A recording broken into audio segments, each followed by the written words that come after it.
afternoon theatre. We present Noel Johnson and Nicolette Bernard in The Gioconda Smile by Aldous Huxley, adapted for radio by Cynthia Pugh. The Gioconda Smile.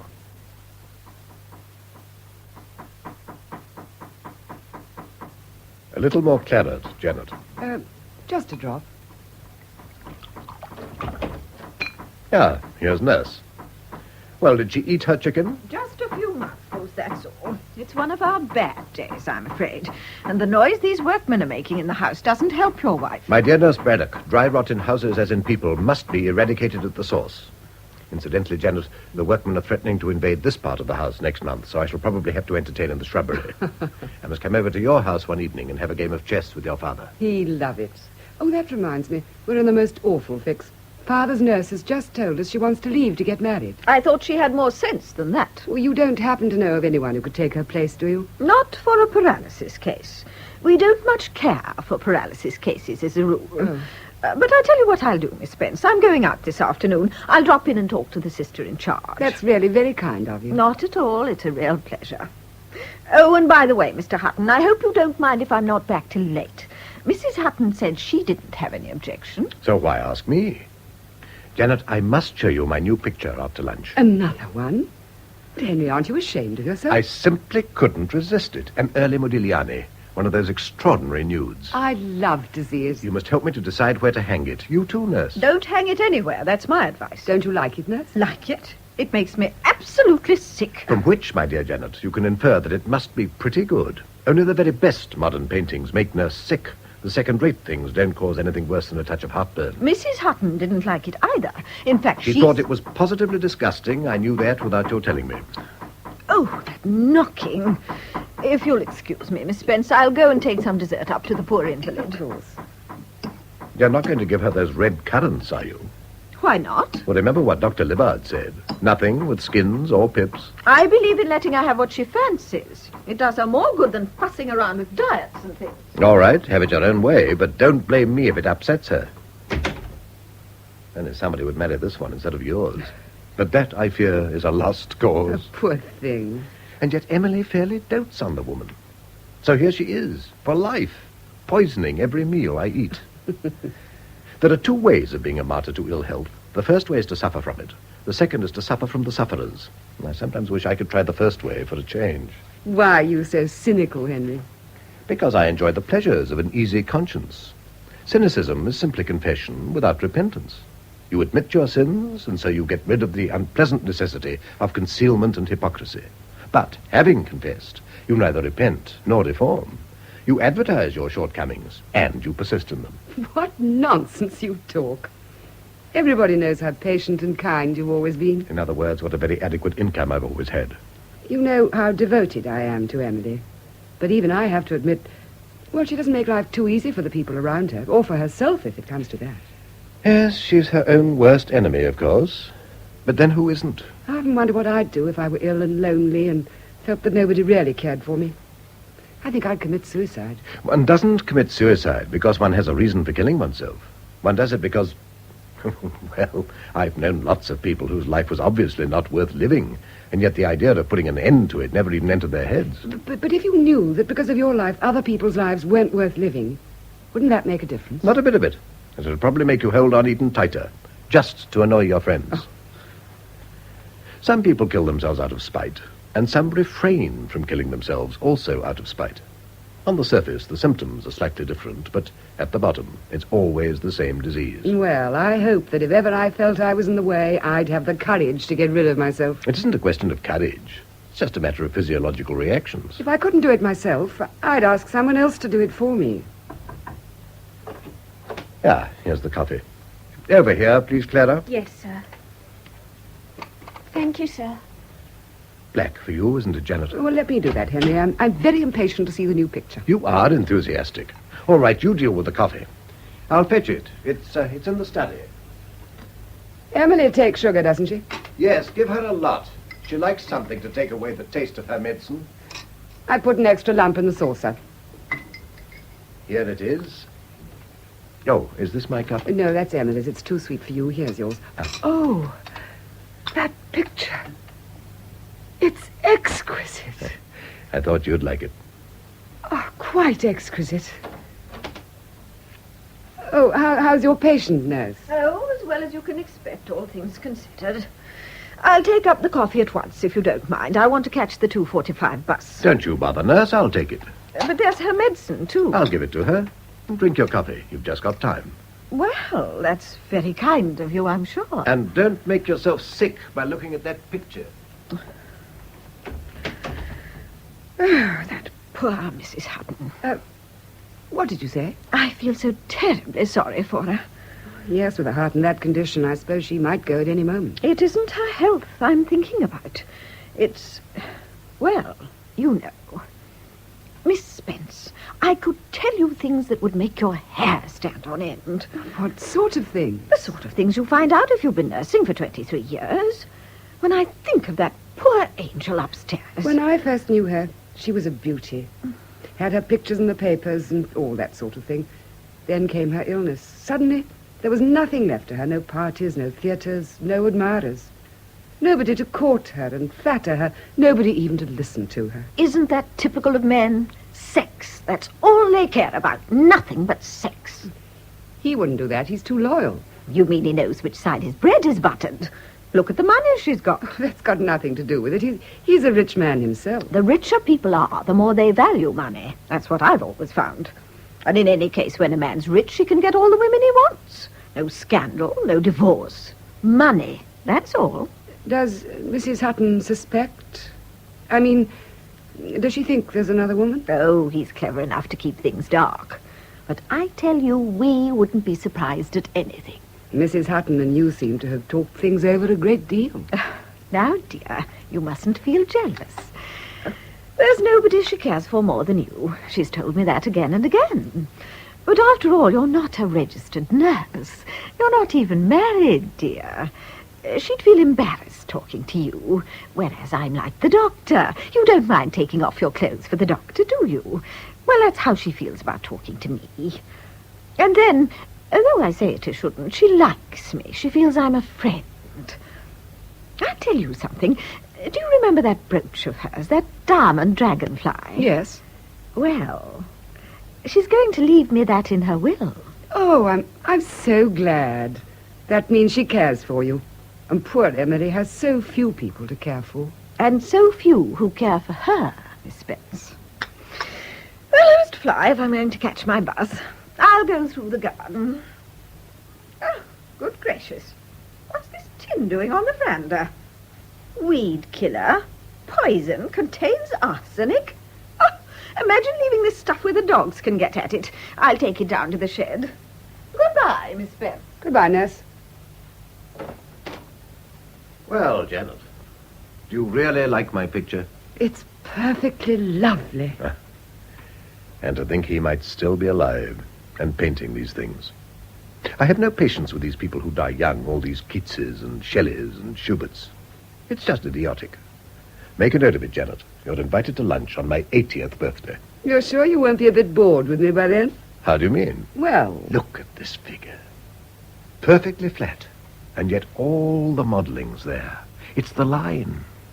If the line's good enough, it implies the volume. That's you, my mysterious Gioconda. do you remember a young woman who came back from India? A very charming and beautiful young woman. Oh, that's neither here nor there. The point is that you showed her your pictures. You took the trouble to explain to her what they were all about. Ah, I begin to remember. But she never forgot. That's the difference. Do you know what you did for me, Henry? You opened a door, and there were all the things I'd only heard about. Painting, criticism, music. It was like a revelation. Like a conversion. And you didn't feel anything of what I felt. How could I? After all, I hadn't spent some of the best years of my life in an Indian garrison town. And to think that but for you and the grace of God, I might be there now. A colonel's lady, that's what I'd be by this time. And who knows? Perhaps you'd be very happy, my dear. Perhaps you made a great mistake when you turned down your nice young captain. Henry, how can you say that? After all, a man can have very bad taste in art and yet be a very good husband. And vice versa, I may add. But the one doesn't necessarily exclude the other. No. I've known people who could make the best of both worlds. such as a certain person who likes Modigliani. How strange that Emily never learned to care for painting. Oh, but she does. She cares a great deal. But her taste isn't very catholic. She likes portraits, and only portraits of herself, and then only if they're flattering and by very expensive painters.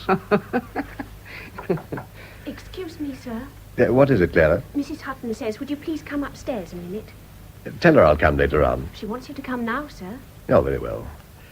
Sorry, Janet, I won't be long. Well, I'll have to be going in a moment anyhow. Wait till I come back, please. Of course.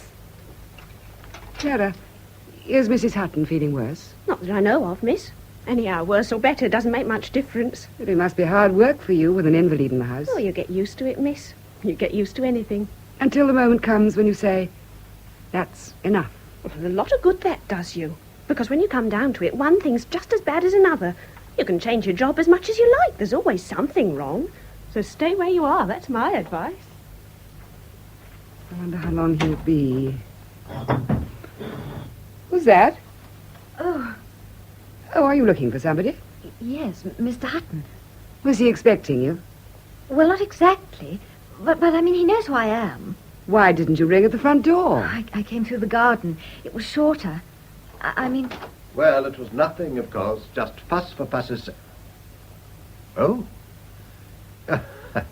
Miss Mead. What a pleasant surprise.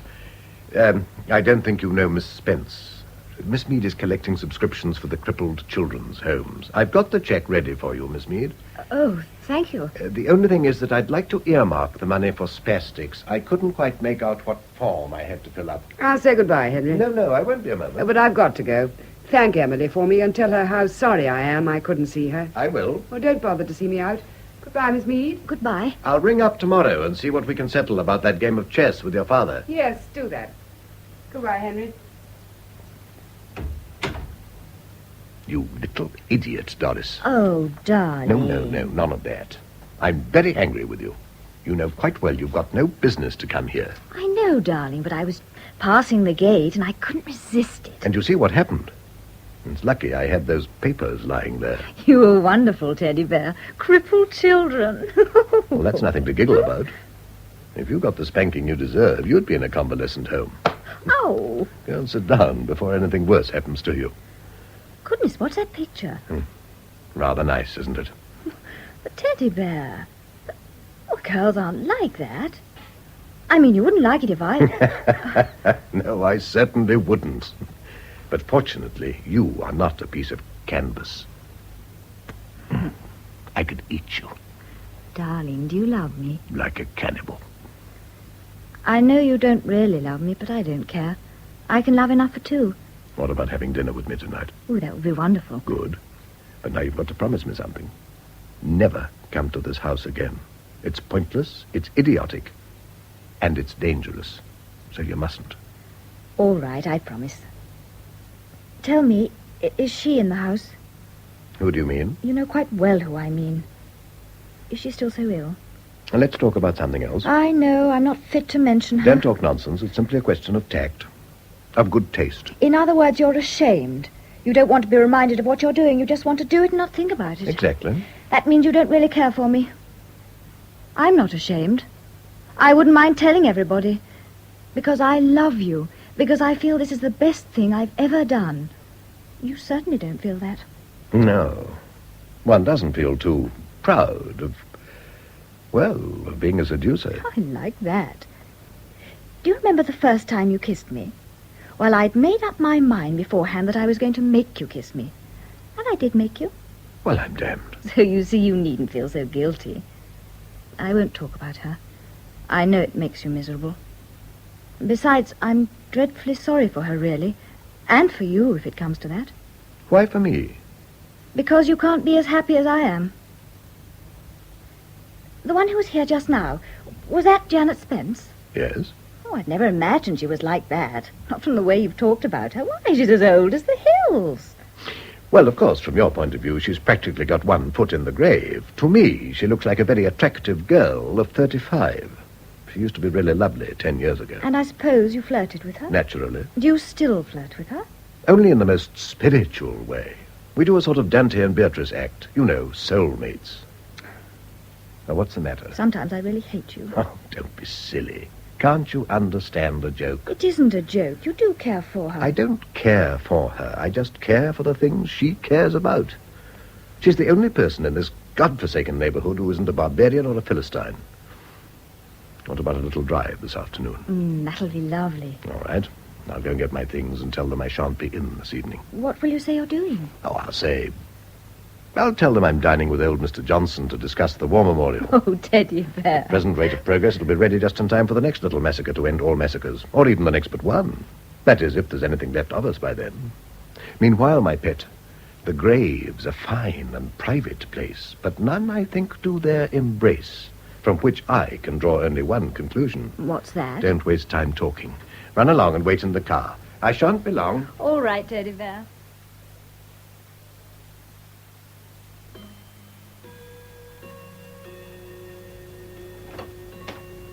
Hi, Dr. Libbard. Now, what are you doing here? Is my wife ill? Hutton, I've been waiting for you for 4 hours. The servants tried to reach you at Mr. Johnson's, but they had no news of you there. No, I was detained. I had a breakdown. Your wife kept asking to see you. Oh, I'll go up to her at once. I'm afraid it's too late. Too late? Oh, yes, it is 11:45. I suppose she's asleep. Hutton, your wife had a heart attack about 4 hours ago. Dead? Yes. Unfortunately, I was out when they called me. I didn't get here till it was all over. It was the nurse's day out, too. The only person who was with her, except for the maids, was Janet. They sent for Janet, did they? I think her presence must have been a great comfort to poor Emily. It's a great help to be able to hold somebody's hand, to feel you're not completely abandoned. It's strange. She hadn't been complaining of her heart these last days. It came on suddenly. There was a violent attack of nausea in the afternoon, and that was the thing that knocked out the heart. I understand from the maid she'd eaten some red currants at lunch. Do you mean to say that could have killed her? Indirectly, yes. When a heart's in the condition hers was in, you can't risk the smallest indiscretion. Oh, excuse me. I saw a light in here, and I wondered... Oh, Dr. Libbard, is anything wrong? Nothing, except that you've managed to kill your patient. What do you mean? Mrs. Hutton died of heart failure while you were out. And it was because you let her have those currants. Do you remember? Is this true, nurse? Oh, but she liked them, so... You know how strongly I've always insisted on a bland diet. I didn't think that a few currants... Well, that's enough, nurse. You went against my instructions. You were absolutely in the wrong. Admit it. I warned you at the time, but you insisted on taking them to her. You wanted to have your own way, didn't you? Admit it. Admit it. Please, Hutton. This is a professional matter. Henry. She looks so calm now. So beautiful. You feel she's come home at last. Come home and gone to sleep. I think I'll go up to her room. I know it must have come as a terrible shock to you, nurse. You were so devoted to her. Dr. Libbard says it was my fault. Her fault, Doctor? I gave certain instructions. Nurse Braddock chose to ignore them. Whether this was actually responsible for what happened tonight, I can't say. Currants are the last thing I'd have allowed Mrs. Hutton to eat. You think it was the currants? She didn't eat anything else that could have upset her like this. You better go to bed, nurse. You can't do anything for anyone.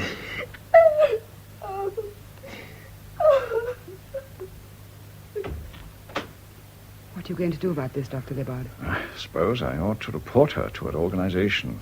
The odd thing is that she's really a first-rate nurse. I don't understand it.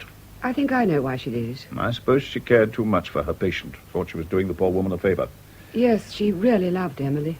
But that's only part of the explanation. The other part is that she wanted to spite Henry. Why? She didn't like him, that's all. Just because he belongs to the male sex, I suppose. Some of them get like that. Henry was always very keen on Emily sticking to her diet. That was enough to make Nurse Braddock ridicule the whole thing. With the result that she kills the person she's most attached to. Oh, dear. She must be feeling the shock more than any of us. I'd like to help her if it's possible. You know my father's nurse is leaving us. My poor Janet.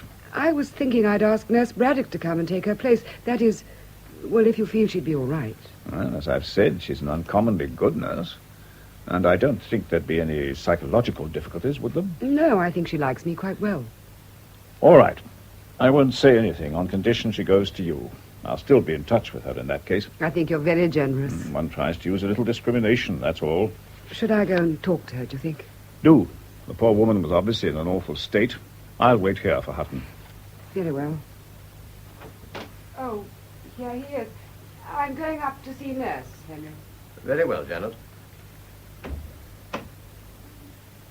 Well, there's nothing to say, of course. Just a lot of platitudes that don't signify anything. Have a drink, Libbard? No, thanks. One talks in one universe, one dies, and one suffers in another. I found that out when Margaret died. You two were very close, weren't you? We've been married nearly 30 years. 30 years. And yet it isn't the time that counts. It's what you feel and what you are. Do you remember Emily as she was in this photograph? Margaret used to say she was like the princess in a fairy story. To my darling, wilt thou sail with me? Shelley? Yes. He wrote it to an Emily, too. We used to read it together. Shall I tell you where I was this evening? I don't think you need. It seems sufficiently obvious. I suppose you think I'm pretty contemptible, don't you? Oh, I don't think I have any right to pass that kind of judgment. Well, I do. That's what I am. That's what I've always been. Contemptible. I've never thought so. But I felt extremely sorry for you sometimes. Oh, contemptible. No goodness, no order, no sense or meaning. The moral equivalent of a slum. That's what my life has been, and in an obscure kind of way I've always known it. But I wouldn't face the fact. You had nothing to make you face the fact. Perhaps not. But I was capable of being, I won't say a better man, because that's claiming too much, but I was capable of achieving something. Being born with a lot of money as you were, it's no joke. Heaven knows it's dreary enough to earn one's own living, but at least it gives a certain purpose and direction to one's existence. Do you think I'm capable of changing? Well, of course, if you want to. I do want to. At this moment, yes. But it's so easy to be heroic in time of crisis. Will you feel the same a month from now? Do you think I'm as weak as all that? Wouldn't surprise me if you were. Wouldn't surprise me if you weren't. At my age, I've stopped being surprised at anything. What are you doing? I've got to write a note. Excuse me a moment. The moon's almost full, I see. What I hated most when I worked in London was never seeing the sky. Only a lot of smoke with whiskey advertisements. That's what makes modern man so idiotically bumptious.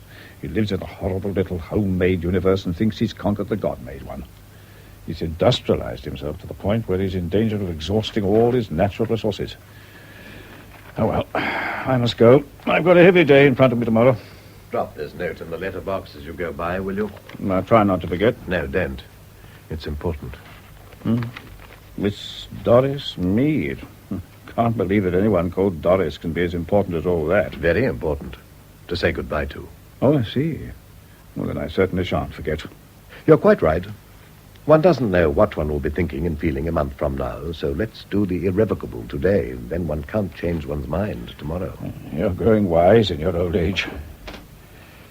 Oh, well, Janet, what news? She's very grateful to you, Dr. Libbard. And you'll have a new nurse, I hope. As soon as Henry will let her go. The sooner the better, as far as I'm concerned. Well, goodbye, Janet. Goodbye. Goodbye, Libbard. And thank you for all you've done for me. Goodbye. I'll look in again tomorrow.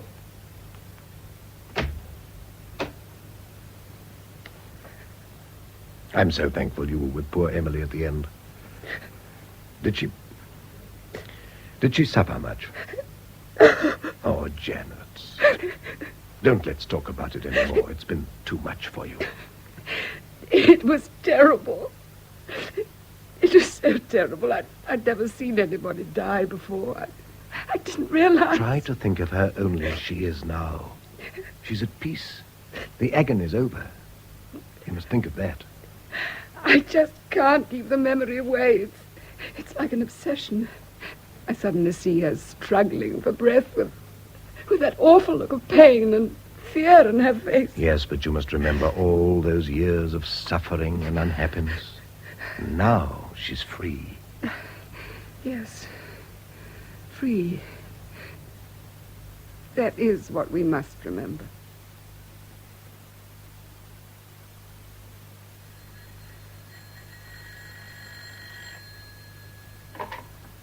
Hello? Yeah, my London number. Thank you, operator. Hello. Piccadilly Palace. Have you got a double room for tonight? Yes, with a bath. The name is Hutton. Mr. and Mrs. Henry Hutton. Now, I don't expect to be in before 10:30. Thank you. Who's there? Well, Janet, come in. What a pleasant surprise. Well, I'm the one to be surprised. I thought you were in Cornwall. So did I, until this morning. I had to go to town unexpectedly, so I thought I'd take the opportunity to do a little burglary on the way. Without telling us you'd be here? My dear, it was all decided in such a hurry. Besides, I'm just driving through, post-haste.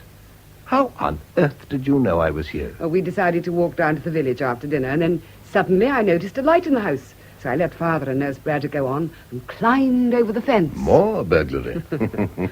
Well, I'm delighted. Sit down, won't you? Yeah? I won't stay long. Only till the others get back from the village. I hope they won't get caught in the rain. It looked pretty menacing just now. I'm glad you came, Janet. It'll save me writing a letter and going to the post office. This is for you. Oh, well, what is it? Well, open it and see. But Henry, it's Emily's bracelet. And Emily would want you to wear it. Me? Well, I don't know anyone who has as much right to it as you do. Her best friend, the person who did more for her than any other. Let me put it on for you. There. Henry, I couldn't.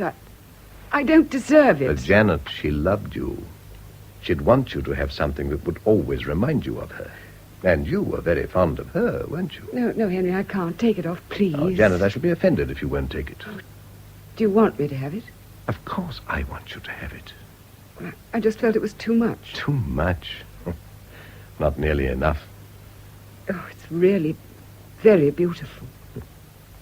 Do you mind if I finish packing up these papers while we talk? Of course not. Did you hear that? Look, it's as black as pitch outside. How much longer are you going to be away, Henry? Well, I really can't say. I suppose you'll be back in 2 or 3 weeks. Thereabouts. Perhaps a little longer. Various things have turned up recently. I may have to be in town for a bit. What about your father and the nurse? They're going to get awfully wet, aren't they? Oh, they'll take shelter somewhere. I love thunderstorms, don't you? Frankly, I don't. I once saw a man killed by lightning just a few feet away from me. Look at the trees. Writhing, struggling. As if they were trying to get free, but they can't. They're tied down. The wind blows through them, and all it can do is to torture them. Tear them to pieces. Destroy them. Here's the rain. What a release. Release?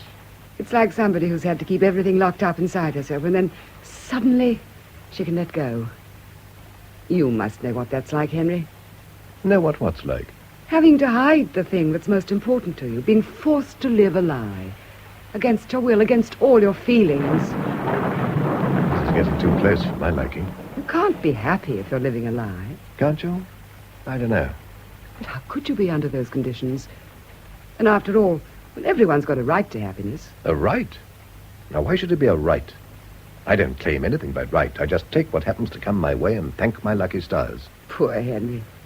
You haven't had much happiness in your life, have you? Golly, how I hate this. You're quite right. I'm far from happy at this moment. You can make a joke of it, but I know what you've been through, Henry. The isolation, the spiritual loneliness. I've known what that can be. There's nobody to understand or sympathize. Nobody you can talk to about your most precious thoughts and feelings. Yes, your poor father. It must have been pretty difficult sometimes. Yes. So, you see, I realize what you've had to go through. Emily was so sweet and kind, and with that touching, childlike quality But she was no companion for a man like you. She could never share in your tastes and interests. She could only... Oh, it's right overhead. It's wonderful. It's like passion. Now, Janet, you've been reading too many novels. Passion, passion. Oh, but you know what I mean. Loving so much or hating so much that at last it breaks out in spite of yourself, like lightning, like a thunderbolt, like the wind and the rain. Woe to the man who hasn't got an umbrella. Henry, we're free now. We needn't pretend any longer. Pretend? What? I tried to hide it, but you must always have known, Henry. Just as I always knew about you. About me? Yes, of course. I knew what you felt. And I knew you'd never admit it out of a sense of honor and duty. And now there's no need for acting. It's been so long, Henry. And I cared so much. But... Janet, listen to me. It's impossible. But, Henry, you've forgotten. We can do what we want now. There's nothing to prevent it anymore. We don't have to think of anyone but ourselves. Janet, there's something you don't understand. I'm sorry, Henry. Well, my dear, don't let's say anything more about it. You're overwrought. It's the thunder. I ought to have known how you'd feel about it. It's still too recent, too painful. Poor Emily. Emily? That face. I thought I'd put it out of my mind. So frightened, so horribly frightened. And I talked about us. No wonder it upset you. The storm seems to be moving away. It isn't raining quite so hard. Do you think we ought to take the car and see if we can rescue your father? Henry, this won't make any difference later on, will it? In what way? Well, when the pain is worn off, when we can think of ourselves again. Oh, I see what you mean. Listen, Janet, I think I ought to tell you. While I was away in Cornwall... What happened while you were in Cornwall? Well, to cut a long story short, I got married. You got married? It's someone you don't know. As a matter of fact, I've only known her for a few months. I'm sure you'll like her when you meet her. Of course, she is rather young, only about 22, as a matter of fact. Quite a baby. 22? So, you see, she has plenty of time to learn, and she'll adapt herself soon enough. Young people seem to be so sensible nowadays, so much on the spot, very different from what we were at their age. Well, what are you laughing at? Oh, nothing in particular. Oh, we're still friends, aren't we? Of course we are. Better than ever. And how we shall chuckle over this when we can look back on it. The little joke you played on me and the little joke I played on you. The joke? Why, of course. Oh, you didn't think I was serious, did you? No.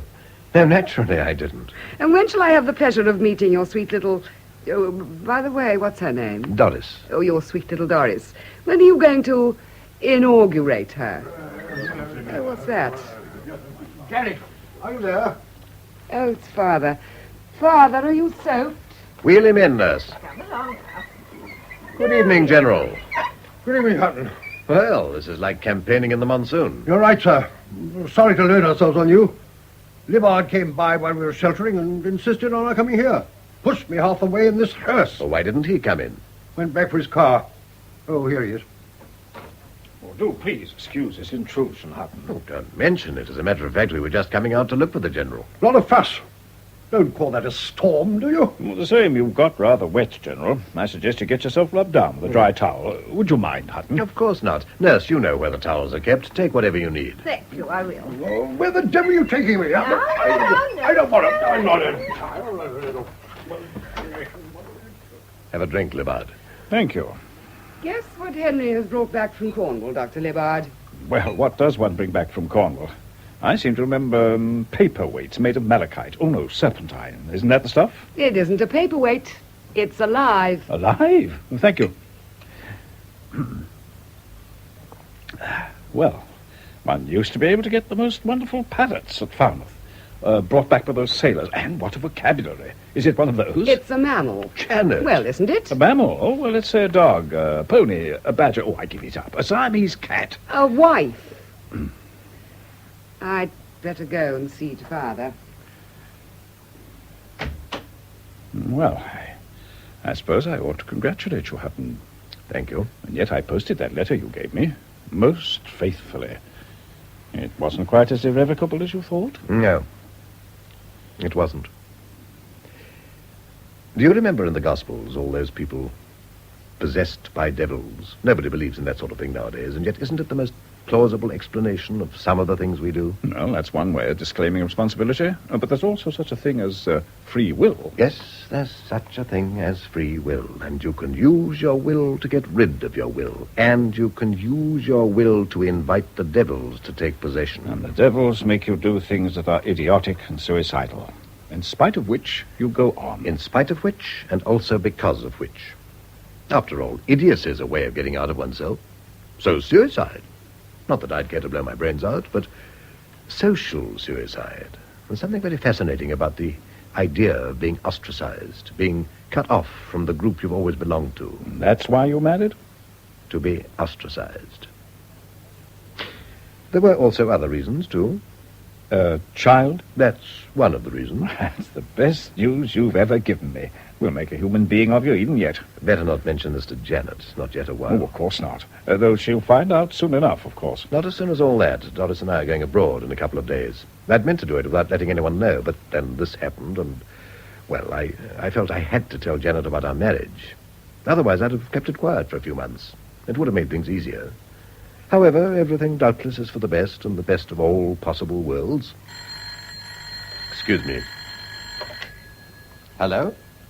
Oh, it's you. Father's in need of a drink. Do you mind if I get him one? No, help yourself, Janet. You'll find glasses in the cupboard. Thank you. No, stay where you are. I'll come and fetch you in the car. Yeah, that was my wife. She went to see some friends, and now the roads are like rivers. Can I take you along, Libbard? No, thanks. I've got my car outside. Take this to Father, will you, Nurse? Thank you, Spence. I'll be back in a few minutes, Janet. Then I'll run you over to your house. Thank you, Henry. And meanwhile, I'll have a chance of meeting your little daughter. Doris. Of course. I shan't be long. Well, I must be off, too. I'll be looking in to see your father one day early next week. All right. Good night. Good night. How's Father, Nurse? He's tired. He's going to have a nap. I'm glad. It's good for him to sleep. It's not my place to say anything, but if you ask me, I think it's disgusting getting married 6 weeks after that poor angel breathed her last. 6 weeks. Shameful, that's what it is. Oh, don't take it too seriously. A girl young enough to be his daughter. It makes me absolutely sick to think of it. He told me he'd known her several months. Oh. That means that even while Emily was alive... Didn't I tell you so? You wouldn't believe me. But you see? Pigs. That's what men are. Every one of them. I don't know how they dare. I'd be so nervous of being caught. You would, yes. But men have no shame. No decent feelings. All the same, it must have come as a great relief to him. You mean when she died? Well, he wanted to marry the girl. How do we know he didn't have to marry her? You mean she was... I'd be ready to bet on it. He gets her in trouble, and then he has to get her out again. And if Emily hadn't died just when she did... Well, luckily for them, she did die just at the right moment. Just at the right moment. Miss Spence, you don't suppose... Suppose what? Why wouldn't he let me take the medicine up to her? He'd never done that before. He knew you were in a hurry. I thought it was very nice of him. He never did anything nice for me. No, Miss Spence. He took that medicine up to her because he'd got some reason for it. You're not suggesting that... Well, that he put something into it. Oh, that's too absurd. That tin of weed killer. What tin? Don't you remember? Standing there in the veranda. It was printed on the label. Poison contains arsenic. What are you talking about? Arsenic. Arsenic brings on vomiting. So that was why he made all the fuss about the red currants. Just to give himself an alibi. But you're mad. It's absolutely ridiculous. You thought it was ridiculous when I told you he was carrying on with a girl. Well, who was right, you or me? And another thing. Why did it happen on the day I was out? What difference did that make? Why, if I'd been there, he'd never been able to get away with it. I'd have recognized the symptoms immediately. So what does he do? Chooses a day when he knows I won't be back till late. Till it's all over, in fact. And when he gets home, he turns on me and says I killed her with the red currants. But after all, Dr. Libbard thought it was the currants. Yes, and why? Because the other one keeps harping on it, and so I have to take the blame. Well, I'm not going to put up with it any longer. And it's not merely a question of my own interests. It's a matter of principle. I want to see justice done. I want to have the whole world know the truth. You talk as though you knew it yourself. Well, I do. I'm as certain about it now as I would be if they'd already had the autopsy. The autopsy? Yes, the autopsy. Do you mean to talk to Dr. Libbard? Dr. Libbard? No, of course not. He wouldn't want to admit he'd made a mistake, would he? He tried to talk me out of it. No, I've got my contacts. I know who to go to. And suppose they did find something in the body. They'll ask who put it there. And when they ask that, they'll find there's only one possible answer. Only one answer? Come along in, darling. Yes. And here it is. Janet, my dear, this is Doris. As a matter of fact, you've seen her before. Do you remember? Oh, the crippled children. That was a good joke, wasn't it? Oh, yes. This is Nurse Braddock, General Spence's nurse. How do you do, Mrs. Hutton? I'll get the cases done. Do you mind if I call you Doris? You know, it seems ridiculous for me to be calling you Mrs. Hutton. I love it. And you must call me Janet. Yes, Miss Spence. I mean Janet. My dear, what a lovely brooch. Don't I recognize it?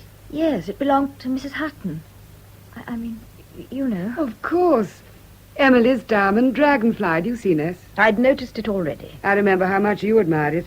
Nurse Braddock used to be a great friend of poor Emily's before she came to help me with my father. She was really more of a friend than a nurse. It isn't friendship that gets you diamond brooches. But it gets you diamond bracelets, all right. Look, Doris, see what your husband has just given me. He gave you that? This afternoon. Wasn't that sweet of him? Aren't you a little jealous, Doris? Of course not. You're a real flatterer, aren't you? Tell me, Doris, are you very, very happy? Yes, I think so. Well, you only think so. Oh, no, I don't mean that. Nurse, where are you? Excuse me, Miss Spence. I'm coming, General. I'm sorry. Let's talk about something else if it upsets you. Oh, but I am happy, really and truly. It's just, well, you know, I'm not very clever, and Henry seems to know everything. I'd like to have some lessons or something, you know, about art and things. You sweet child. Then I'd know the difference between things. I mean, some pictures look funny, but they aren't meant to be. You have to know which is which, don't you? It's advisable. You heard this, Janet? About Hutton getting married again? Yes, Father, I knew. More sensible fellow than I thought. And here is Mrs. Hutton. Oh. Isn't she enchanting? Doris, dear, my father, General Spence. How do you do? Take that ridiculous hat off. That's better. She is the image of your mother when we were engaged. Same hair, same eyes. But I'd say the nose was a tiny bit more obtrusive. Turn your head. Yes, definitely. Do you remember, Janet, that photograph of her in the riding habit? Yes, I do. That's the thing she was wearing when I saw her first. Dark green, and she was riding a grey gelding. Don't you ever ride in anything but a habit, my dear. No breeches. No. Women are the right shape for breeches. Whereas in a riding habit, well, a man could still have illusions. And what's life without illusions? Nasty, brutish, and short. And women's legs are shorter than life. Ah, Hutton, do you hear that? No breeches. If my wife had worn breeches, I'd never have married her. And Janet would have remained a twinkle in your eye. Yes, well, it's about time she became a twinkle in somebody else's eye. Don't you agree, Hutton? Now, don't get so excited. I will get excited if I choose. It's about time she thought of herself for a change. Time she stopped this damned self-sacrifice. Tell her to let me go to blazes and find herself a husband. Have you anyone in mind, Father? Or you, Henry, have you any suggestions? Oh, that's up to you, my girl. When a girl sets her cap at a man, she usually gets what she wants in the long run. We don't want you to end your days as one of those damned spinsters. Now, this little filly knew what she was about. You're a wise, unlucky young woman. Yes, I'm lucky. Are you? What exactly do you mean by that, Nurse? I'm going to get in touch with the authorities. I've something to say of interest to the coroner.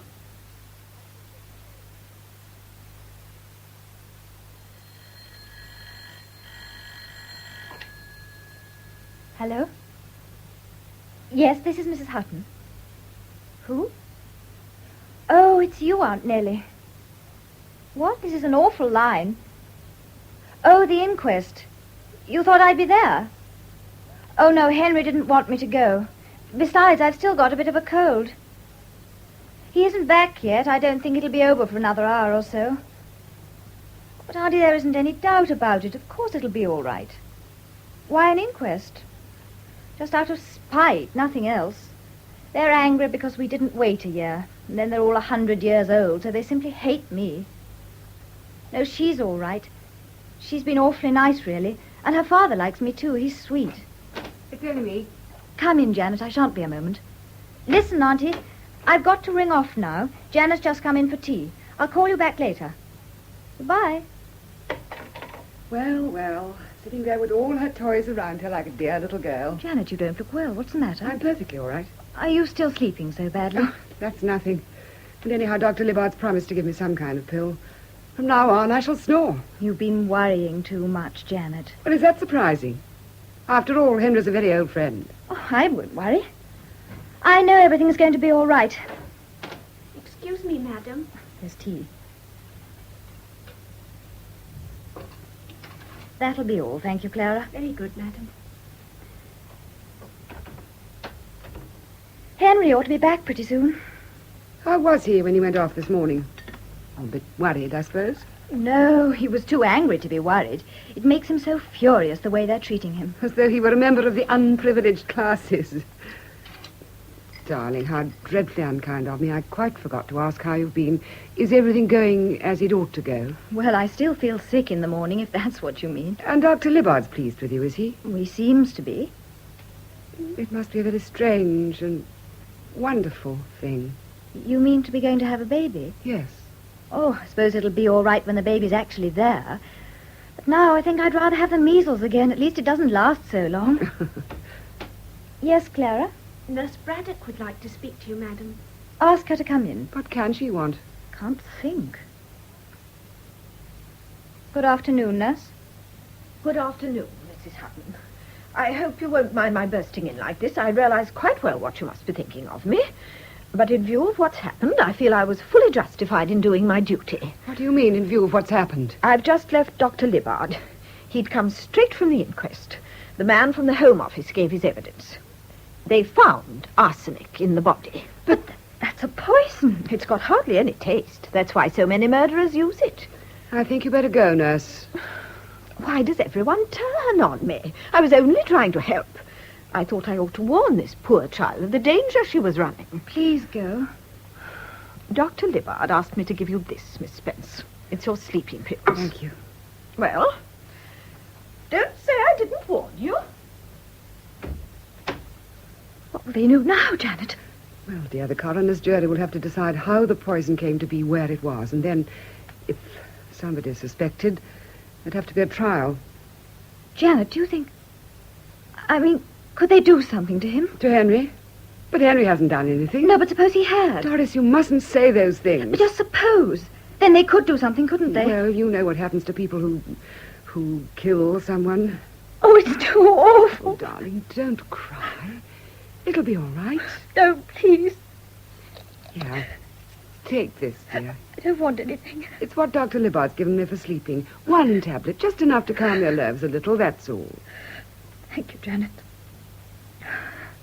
You've been an angel. You'll feel quieter in a moment, dear. Janet, isn't there anything he can do? Well, he's doing it. He's answering their questions. He's explaining why it couldn't be him. But if he can't explain, couldn't he go somewhere and hide? I suppose he could if he went far enough. I must get back to my father. He gets so impatient if I'm late for his game of chess. Bye, darling. Bye.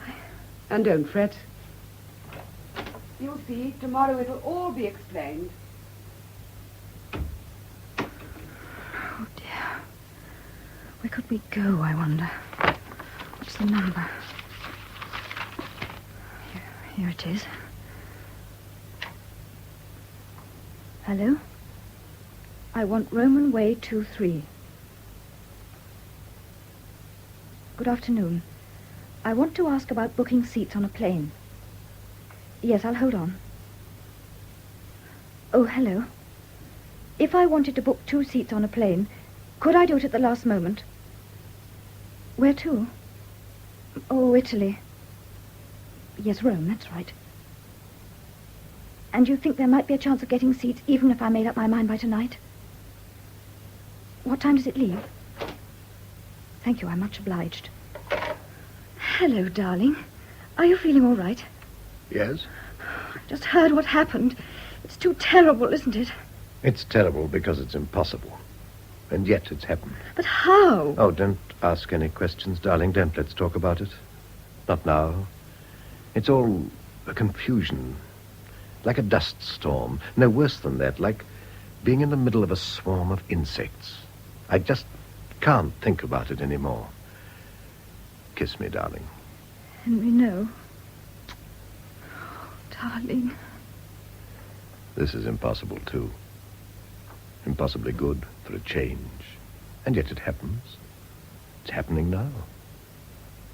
How does a piece of matter set about falling in love or writing Hamlet? It's just out of the question. And yet there Hamlet is, and there are you, and here am I. Defying time, outside this nightmare of perpetual perishing. Beyond evil, beyond good. Darling, I never knew you loved me as much as that. As much as what? As much as this? Or as this?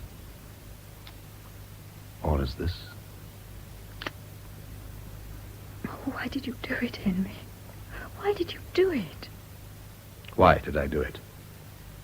You all seem to take it for granted that I murdered my wife. First, as the coroner, did I put anything into Emily's medicine. Then old Johnson cuts me dead in the street outside the court, and now you. You.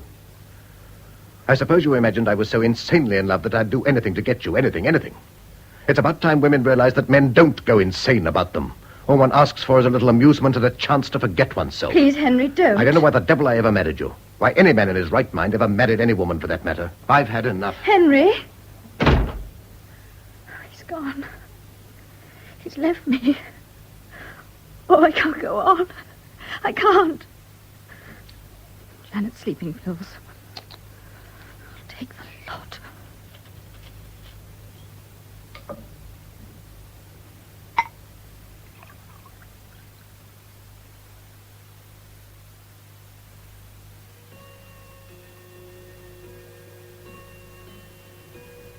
Well, that's that, young woman. A day in bed and you can do what you like. And remember, no more of this sort of nonsense, swallowing half a bottle of sleeping tablets. I'm sorry, Dr. Libbard. I won't do it again. Good girl. No, I'm not good. I've done dreadful things. That's why all this is happening. You heard what they said at the inquest. Do you think... I mean, is it possible? No, I feel sure it wasn't Henry, if that's what you mean. Oh, I'm so thankful. But then who? How did it happen? It might very easily have been suicide. Do you really think so? Well, you tried it, didn't you? I like Henry. But I confess I'm glad I'm not married to him. That isn't fair, Dr. Libbard. It was my fault, not Henry's. After all, why should he love me if he doesn't want to? It's my business to love him. Tell me how I can help him. Well, first of all, you've got to believe in him, in spite of everything. And then whatever happens, you've got to be strong and calm. And finally, remember you're going to have a baby. That'll probably be about the best thing that ever happened to Henry. So for goodness sake, don't let's make a mess of it. Here he is now, remember. Is it all right if I come in now, Libbard? I've been waiting for hours. Is she all right? Flourishing. Hello, darling. Hello. I'm so thankful you got here in time, Libbard.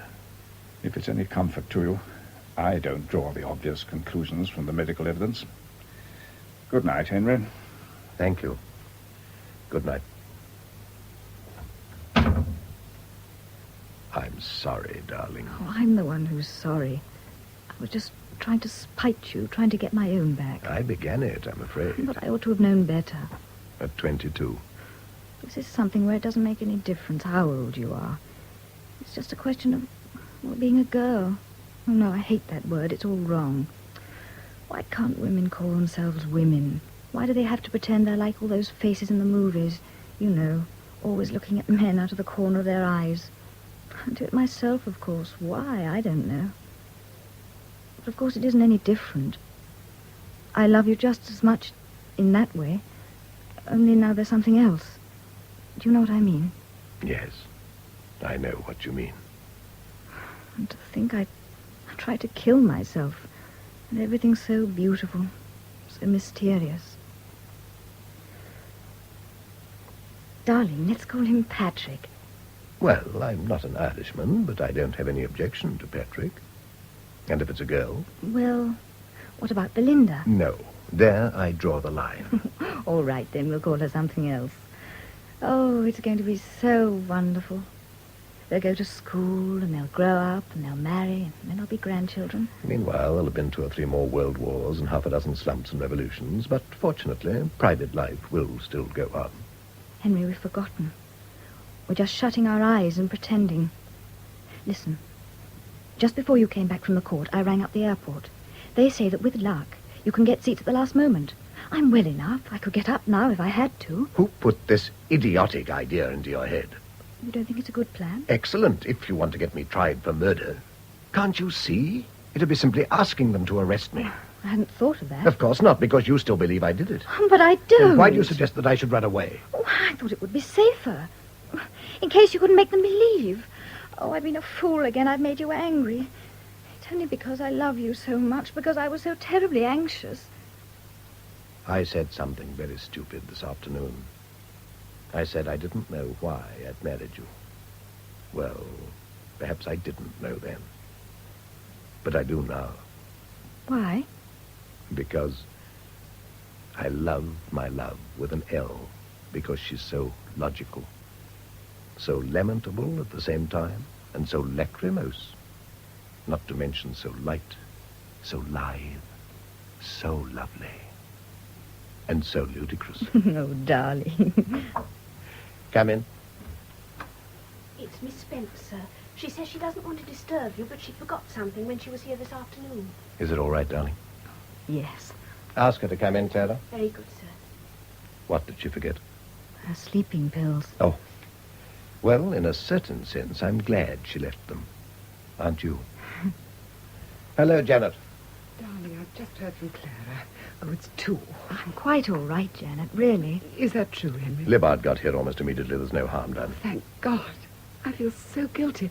If I'd been less absent-minded... Of course, it was a pretty dangerous operation, but it's turned out to be entirely successful. Hasn't it, darling? Yes. Oh. Well, I'd better take what's left of my property and go. 2's company, 3's none. Goodbye, Doris.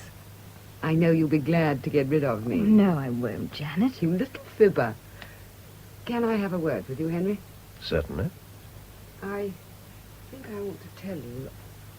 I met the vicar just now, and then Colonel Brabazon joined us. They said the most terrible things about you. Well, I suppose it's only to be expected. I told them they had no right even to think that way, much less to talk. After all, it could have been an accident. It could have been suicide. Well, it certainly wasn't what they think. Poor Emily. She was always saying she was tired of life. I keep wondering if she hadn't heard something about... Yes, it's quite possible. Perhaps that was what drove her to it. Heavens, what one can do to people. Yes, what one can do to people. Well, good night, Henry. Good night, Janet. Good night. Come in, Doctor. Come in. I thought I'd just drop in to see how things are going. Father seems quite well. He's just gone out for his walk. And you? Not much of a credit to your physician, I'm afraid. If I don't sleep tonight, I shall go mad. You've still got some of those pills I gave you, haven't you? They don't seem to work anymore. I get the most awful dreams and wake up again. Couldn't you give me something that would really make me sleep? I can't stand it any longer. Any fool can stop the symptoms of insomnia. The difficulty is to find the cause. To find it, and then remove it. Well, it's going to be removed next Friday. Next Friday? Oh, I see. Do you hate him as much as all that? After all, it was proved, wasn't it? They proved that he killed Emily. How do you expect me not to hate him? Yet you used to be such good friends. Never. I always felt there was something wrong somewhere. Yet Emily thought that if she died, you and he ought to get married. Married? But that's monstrous. How can you say such a thing? Oh, only repeating what she said more than once, as I remember. Talking about me as though I were one of those women of his, as though I were the kind of slut that will tumble into bed with any man that comes along. It's disgusting. It's obscene. I don't know what's so obscene about marriage. I won't have it. Excuse me. Let me feel your pulse, will you? Getting excited doesn't help you to sleep, does it? I'm sorry, Dr. Libbard. Don't apologize to me. Apologize to yourself. After all, you're the one who has insomnia. And I'll tell you of another who hasn't been sleeping properly. That's the one he actually did marry. Do you ever think of the child? Hutton's child? Yes. It's no joke to be the child of a criminal. No joke to be anybody's child. No joke to be born. But anyhow, I just can't believe that Hutton was responsible. Well, then, who was? What about Emily herself? Emily? No, Emily wouldn't have committed suicide. She wasn't that sort of person. Yes, I must say I was a bit surprised when you said that at the trial. She often talked to me about being tired of life, wanting to put an end to it all. I never heard her talk that way. Never. Nor did Nurse Braddock, if I remember rightly. Oh, I don't know what she said, and I don't care. Hutton cared all right. It carried a lot of weight with the jury. Somebody who'd been with Emily day and night for the best part of 2 years, and she says she's never heard so much as a whisper of suicide. And suicide was the main line of defense. I'm not interested in lines of defense. I'm interested in the truth. I'm interested in justice. If you're accusing me of telling lies just because I hated that beast, why do you let me go on like this? People don't like being stopped, as a I rule. don't really mean it. It's just that I get worked up, and then it seems to go on by itself. Do you know that awful feeling? As though you were a violin and somebody was screwing up the strings tighter and tighter. Oh, God, I wish it were all over. All over. Hutton's going to be hanged. But don't imagine you're going to be free of him. In one way or another, this thing is going on. All you can do is to decide whether it shall go on in the worst possible way or in some other way. What other way? Ask yourself. All I know is that the way that's being followed now is the worst way. You can't sleep, and Hutton's going to be hanged for something he never did. But it was proved. Not to my satisfaction. Nonsense to say it was suicide. Nurse Braddock never heard her say anything. I never heard her say anything. How could it have been? Very well. Let's assume you're right. I know I'm right. You know it wasn't Emily, and I know it wasn't Hutton. Well, then, it must have come through some other agency. I don't know what you're driving at. I'm driving at some way to make you sleep. Of course, you know the basic reason why poor Emily was so dreadfully unhappy. What was that? It was because she wouldn't accept the facts as she found them. She was an invalid, and she'd lost her looks, but she wanted people to treat her as though she were young and pretty. Hence, all the misery. What has that got to do with me? Nothing. I'm just pointing out that people can come to terms with even the most terrible facts. I've known plenty of people who came to terms with death, even with pain, which is a good deal worse. Well, we've had a very interesting talk, Dr. Libbard. Now, what about those sleeping tablets? Weren't you going to give me something a little stronger than you did last time? I'd like to try something else. Do you remember that young psychiatrist you met at my house last year, Dr. Fargen? Yes. I've known him ever since he was a boy. He can make you sleep, if you want him to. Do you mean he'll hypnotize me? Send me to sleep and then make me say all sorts of things I don't want to say and I shan't know I've said them? No, I won't. I know what you're up to, you and your hypnotist, trying to drive me out of my mind so that you can have an excuse to lock me up. Listen, Janet, be reasonable. I'll kill you. All right. I'll write you out a prescription. Mrs. Hutton to see you, miss. All right, show her in. Yes, miss. Mrs. Hutton, miss. Have you been all right, Mrs. Hutton? Yes, thank you. I hope you don't mind my coming, Janet. Not a bit, I'm delighted. You went to see him today, didn't you? Yes, I went this morning. Oh, Dr. Libbard, it was so terrible. His hands were all bleeding Bleeding? from beating on the door. He wants them to let him talk to the governor of the prison, as if that would do any good. How can they do it? How can they kill a man who isn't guilty? You don't believe he's guilty, do you, Dr. Libbard? No, I don't. Janet, I know you think he's guilty. They proved it, didn't they? They proved it, and yet I swear he didn't do it. I know he didn't. How do you expect me to go against the evidence? That's just what I came to talk to you about, Janet. You used to be his friend. You could still help him. Me? If you could just go and tell them it was a mistake. A mistake? What was a mistake? About her never saying that she wanted to kill herself. If you told them you hadn't really meant it. I did mean it. I never heard her talk that way, never. But if other people heard her, then it means that it's true. So it wouldn't be a lie. You could go and tell them that. After all, she did talk about it sometimes. They'd believe you, Janet. They'd do something. They might put it off, even now. Oh, Janet, please. Please. Don't kiss me. Pawing and slobbering like dogs, like monkeys, and then calling it love. Now he sends you to come and whine for mercy. Janet. That's it. Stand up for her. You'd like to do a little pawing and slobbering yourself, wouldn't you? And meanwhile, I'm to go and say I told a lie so that you can go on with your filthy love-making. Janet, how can you? You couldn't wait. You never even gave yourself a chance to find out what real love was like. Pawing and slobbering, that's all you cared about. So that you can mother the child of a criminal, the child of a man who's been hanged, because that's what he's going to be. Hanged. Hanged by the neck until he's dead. And now go. Go. Go. Get out.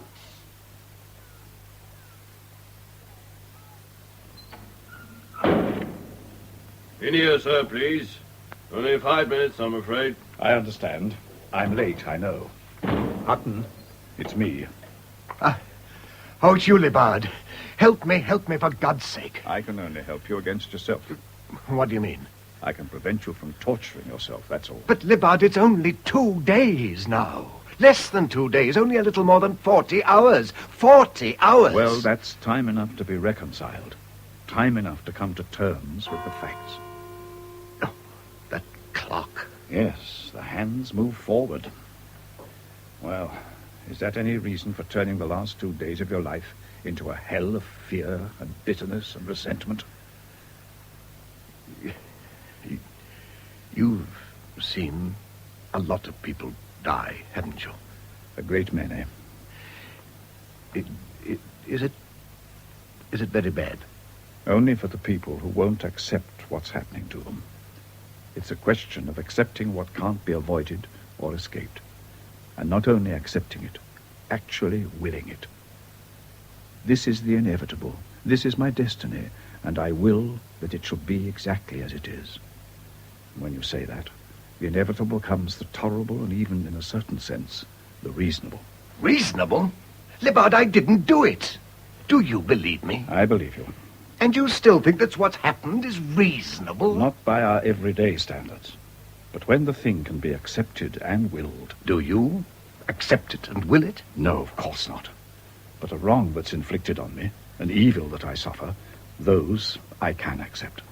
And if I do accept them, if I go further and actually will them, then the wrong and the evil change their nature. Of course, in a way, all this isn't entirely unjust. I didn't kill Emily, but I certainly tortured her, because I wasn't prepared to forego my amusements.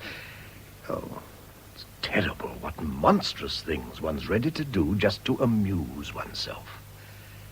It all seemed so trivial and excusable at the time.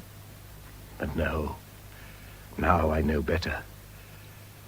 And it's too late. It's never too late to recognize the truth. Do you think we all get what we deserve? What else do we get?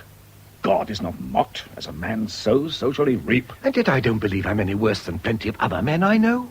And what are they doing at this moment? Shooting pheasants or telephoning to their stockbrokers or dozing in an armchair at the club? Shooting pheasants and telephoning to one stockbroker aren't necessarily the rewards of virtue.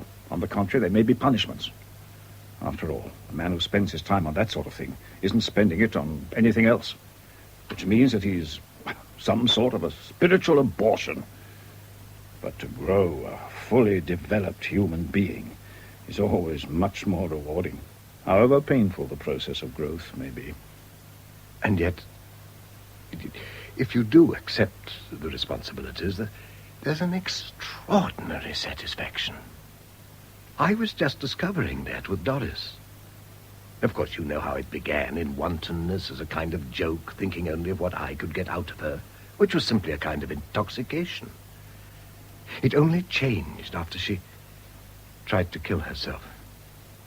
Suddenly, I saw her as a real person. A real person whom I'd treated as a thing, and very nearly destroyed. All through the trial, I kept thinking of the time when one could go forward in that new relationship. But now... But if you accept the facts, if you will them... Yes. The pain doesn't seem to be quite so bad. Perhaps I could think of her for a change. She's coming again tomorrow. Oh. One human being saying goodbye to another human being. It has a value. It makes some kind of sense. Time's up, sir. Very well. Goodbye, Hutton. Goodbye, Libbard.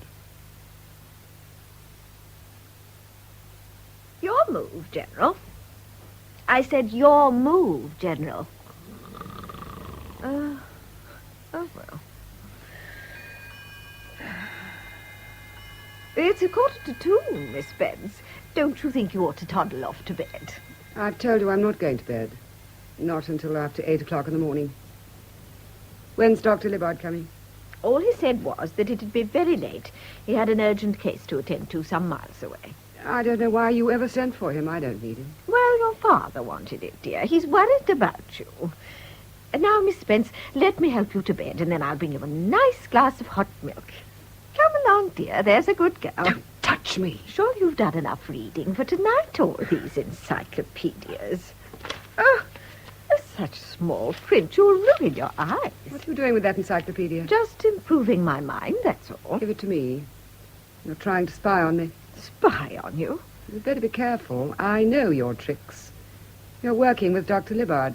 But, Miss Spence... Go away. What's that? What is it, nurse? It's all right, General. That's Dr. Libbard. I'll go and let him in. Janet. What is it, Father? I want you to promise me something. Oh? It depends what it is. No. Promise first. Well, I suppose I can trust you. Take a rest. Take a holiday. You haven't been away for months and months. I don't need you. I've got this damn woman here. Go away. Have a spree. I'll have a spree. And damn the expense. None of your Swiss pensions, good hotels, decent restaurants. I'll give you the money, free as a bird. Start tomorrow if you want to. Tomorrow? And pick up a husband while you're about it. If you don't mind, I'll go on reading my book. Come in, Doctor. Good evening, Janet. Good evening. Oughtn't you to be in bed by this time, General? Oh, didn't want to leave the girl alone. She's ill. Ought to have a complete change. You're right. I'll see what I can do. Nurse, I think you'd better take the General to his room. Very well, Doctor. Don't let it get you down, my girl. And afterwards, remember, a good spree. Good night, Doctor. Good night. You understand, nurse? Yes, Dr. Libbard. Now, come along. What does she understand? I thought perhaps you might like something later on to make you sleep. I've told Nurse Braddock what to do. Doctor's orders. Just a friendly suggestion. Why not? One should only stay up for things of importance. I'll just see that Father's all right. Good. Now for it. It's nearly 2. Move the hands on an hour.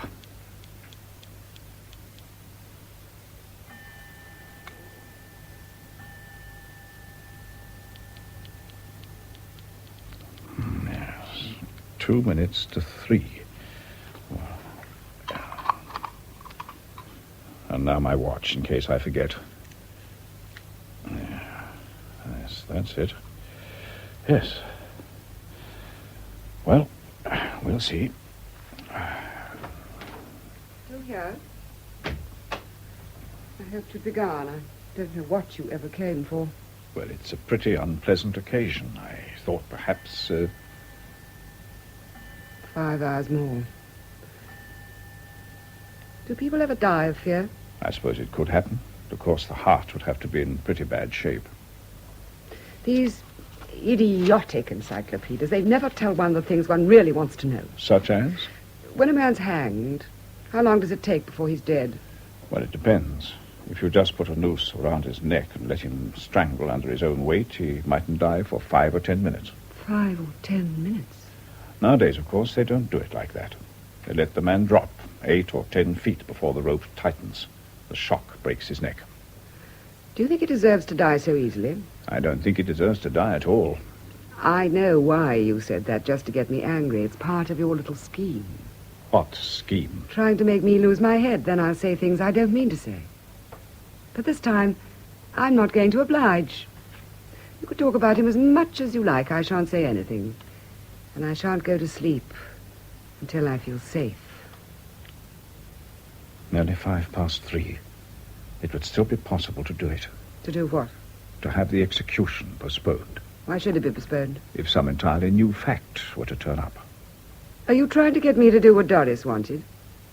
I tell you, Emily didn't threaten to kill herself. She did, but I don't think she carried out the threat. No, of course not. She was killed. But not by Hutton. They proved it. The jury thought that they proved it. But do you? Think it over, Janet. Think it over. Mythical bird. Mythical bird. What's your trouble? Mythical bird. 7 letters, begins with P. Begins with a P? What about Phoenix? Phoenix. Phoenix. That's it? Incidentally, it rose from the dead, if that's of any interest to you. I came across something in this book. Something extraordinary. Do you mind if I read it out to you? No. Go ahead.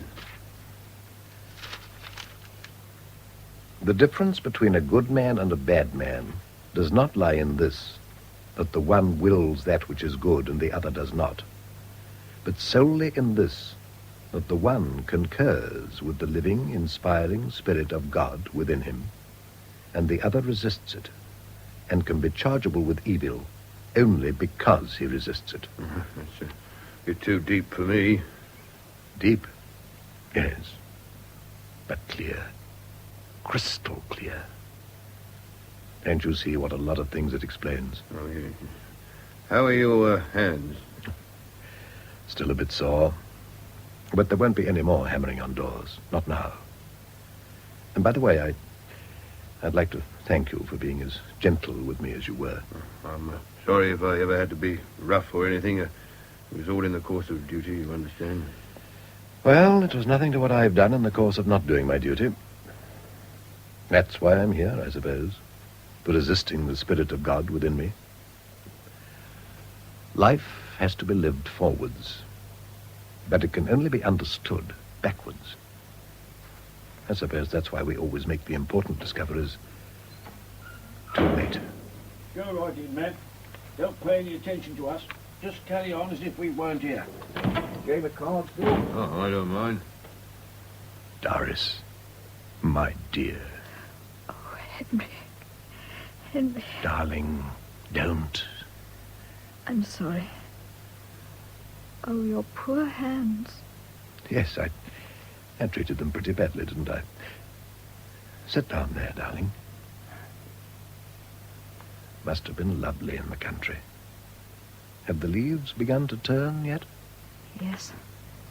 Everything's brown and red and golden. I remember when I was a little boy, in the beech woods at Arundel, walking in the dry leaves. I used to pretend to myself that it was money, knee-deep in gold, like Aladdin. There's a theory nowadays that you oughtn't to bring up children on fairy stories. Don't let them talk you into any of that nonsense. Promise. I promise. If it's Belinda, she'll probably prefer Hans Andersen to anything else. Personally, I always found him a bit too sad and sentimental. If Patrick's like me, he'll like the Arabian Nights. That and The Rose and the Ring. How I loved The Rose and the Ring. My father used to read it aloud to me about 6 times a year. I'm afraid that'll be your job. I wish I were dead. I wish I'd never been born. What's the good of wishing? We have been born. And if one comes here, one's got to be prepared to go away again. Oh, darling, you mustn't grieve. You mustn't. I tell you, everything's all right. Even my being here. Even our having to say goodbye to one another. Yes, ultimately, even that's all right. I know it is. And you can know it, too. I can't. I thought I couldn't. Until 2 days ago. Did Libbard tell you he'd been to see me? Yes. He helped me. He helped me a great deal. All the same, after he'd gone, it was bad again. It was like having a terrible physical pain, and it's so excruciating that you can't think of anything else. It's the only reality. And then, all at once, the pain stops. And for the first time since it started, you see that there's a sun in the sky. You realize that those shadows out there are real people. You discover that your own wretched body isn't the whole world. There's all the rest of the universe. Do you love me, Doris? Darling, And you believe that I love you? I know you do. I know you do. I'm winning. I'm winning. Look, a king. Heavens, that's the end. You've done for me. I owe you £10 million. 11 million. 11, is it? Heaven help me. It looks like rain. I like rain. I like it when it rains really hard. And there's thunder and lightning. Oh, God. That girl. That girl. Oh, it's too horrible. Like animals. I hate him. I hate him. Do you know what the time is? It's 2 minutes to 8. Only 2 more minutes. That's all. 2 minutes. Then you'll be safe. I'll be safe. They must have got everything ready on the scaffold. The rope, the straps. And there's the governor of the prison and the chaplain. They're walking along the corridor. It isn't far, just a few steps. They're at the door. Somebody puts the key in the lock and turns it. The door opens, and there he is. Just because she was 22. Because of her mouth. Because of her skin. Oh, God! God! God! Lie back in your chair. It's all right. You can go to sleep now. You feel safe now, don't you? Safe. Nurse? Nurse? I'm here, Doctor. I've got the injection ready. Good. Roll up her sleeve, will you? Yes, Doctor. Syringe, please. Now, hold your arm quite still, Janet. This won't hurt. There. Now lie back and relax. Feel all right? Yes. Thank you. Tell me, Janet, how did you get her to take the poison? I put it in her coffee. You thought he'd ask you to marry him? Yes. No. You thought he loved you as much as you loved him? It was too awful. Too humiliating.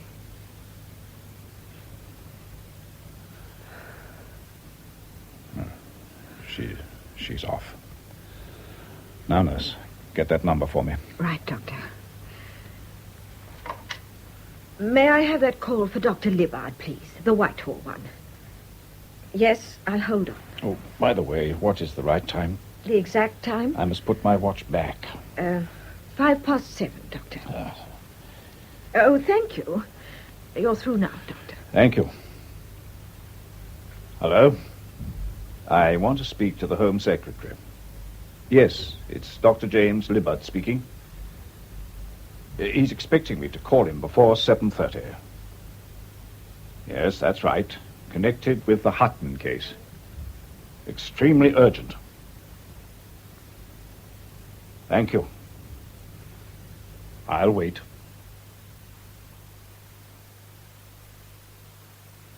In The Gioconda Smile by Aldous Huxley, adapted for radio by Cynthia Pugh, the part of Henry Hutton was played by Noel Johnson. Janet Spence by Nicolette Bernard, Nurse Braddock, Maddie Head, Doris Mead, Deborah Dallas, General Spence, Austin Trevor, Dr. Libbard, Godfrey Kenton, Clara the maid, Jane Knowles, and the warder, Sean Arnold. The play was produced by Norman Wright.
Aspiration, one of Mendelssohn's songs without words, played by Clive Lithgow.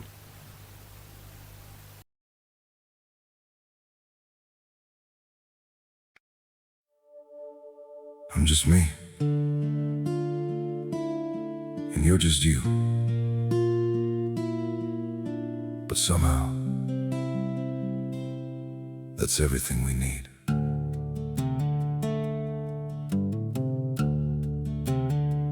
I don't have a perfect story, no shining crown to wear, just a heart that keeps on choosing you in every prayer. You're not made of fairy tales, you're not some distant dream, just the one who feels like home in ways I can't explain.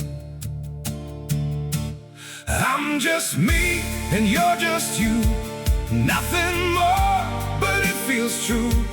No disguise, no in-between, just the way it's meant to be. We don't need to be someone, we don't have to chase the sun. In this world so wild and free, you belong with me.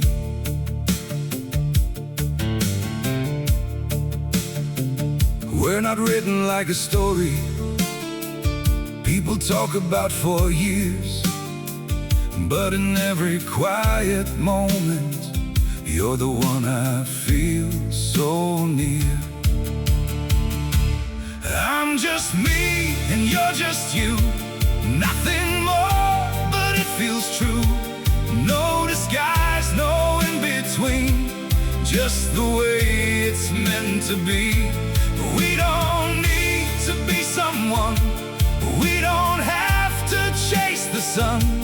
In this world so wild and free, you belong with me. Maybe we're not perfect, maybe we don't shine, but if you stay beside me, then everything is right. I'm just me and you're just you, still somehow we make it through. Every road and every sea leads you back to me. We don't need the stars above, we already have enough. Simple hearts, one destiny, you're the one for me.